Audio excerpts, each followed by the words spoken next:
NATO সম্মেলনের ৭৫ বছর পূর্তিতে যুক্তরাষ্ট্রের ওয়াশিংটন ডিসিতে যোগ দেন জোট নেতারা। এবারের সম্মেলনে গুরুত্ব পায় ন্যাটোর অখণ্ডতা ও ইউক্রেন রাশিয়ার যুদ্ধ।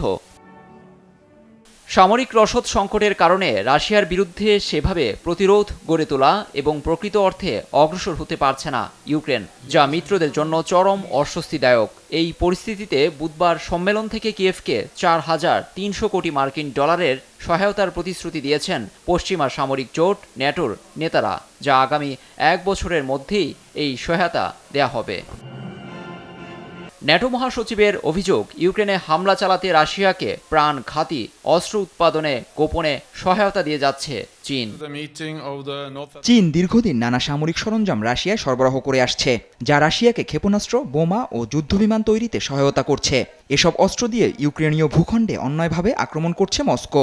এভাবে চলতে পারে না। এ অবস্থায় ঐক্যমতে পৌঁছেছে ন্যাটো মিত্ররা, যা চীনের জন্য একটি গুরুত্বপূর্ণ বার্তা।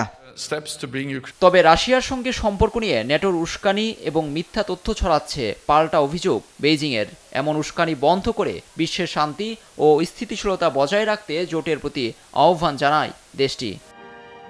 এর মধ্যেই যুক্তরাষ্ট্রের তৈরি F-16 যুদ্ধবিমান হাতে পাচ্ছে ইউক্রেন। ডেনমার্ক ও নেদারল্যান্ডস থেকে অত্যাধুনিক এই যুদ্ধবিমানের প্রথম ব্যাচের স্থানান্তর শুরু হয়েছে বলে জানা গেছে।